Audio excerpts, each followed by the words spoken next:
जैसे अपनी प्रतिज्ञा बोलते हैं ऐसे पहले मैं बोलूंगी, उसके बाद उस लाइन को आप रिपीट करेंगे, ठीक है ना। तो बच्चों, भारत की प्रस्तावना की उद्देशिका इस प्रकार है। हम भारत के लोग भारत को एक संपूर्ण प्रभुत्व संपन्न समाजवादी पंथ निरपेक्ष लोकतंत्रात्मक गणराज्य बनाने के लिए तथा उसके समस्त नागरिकों को सामाजिक आर्थिक और राजनीतिक न्याय विचार अभिव्यक्ति विश्वास धर्म और उपासना की स्वतंत्रता प्रतिष्ठा और अवसर की समता प्राप्त कराने के लिए तथा उन सब में व्यक्ति की गरिमा और राष्ट्र की एकता और अखंडता सुनिश्चित करने वाली बंधुता बढ़ाने के लिए दृढ़ संकल्प होकर अपनी इस संविधान सभा में आज तारीख 26 नवंबर 1949 को एतद द्वारा इस संविधान को अंगीकृत अधिनियमित और आत्मार्पित करते हैं। इसी प्रकार बच्चों, अपन को मूल कर्तव्यों का वाचन करना है। तो भारत के प्रत्येक नागरिक का यह कर्तव्य होगा कि भारत का संविधान का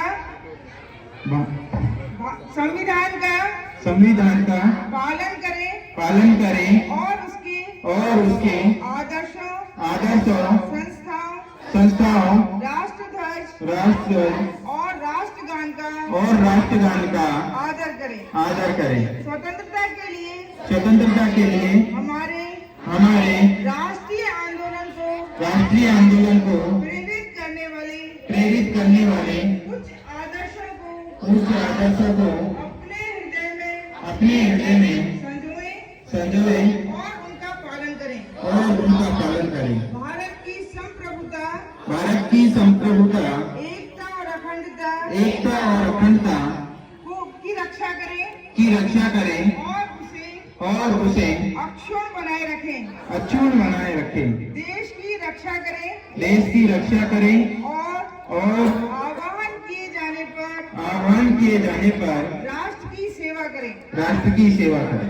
भारत के सभी लोगों में समरसता और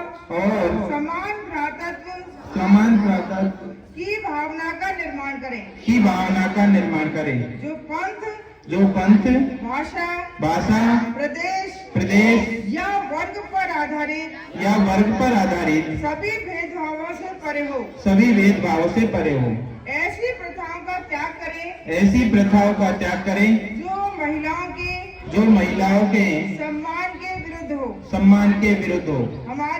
हमारी सांस्कृतिक संस्कृति की गौरवशाली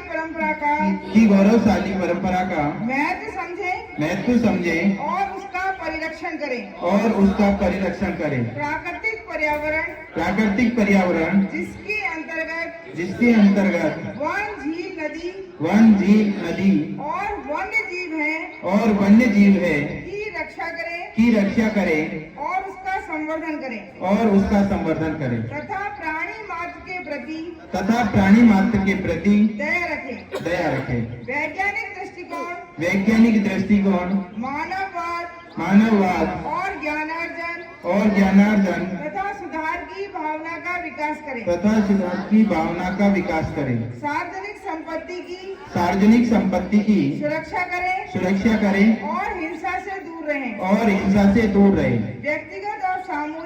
व्यक्तिगत और सामूहिक गतिविधियों के सभी क्षेत्रों में उत्कर्ष की ओर बढ़ने का सतत प्रयास करें। जिससे जिससे राष्ट्र निरंतर आगे बढ़ते हुए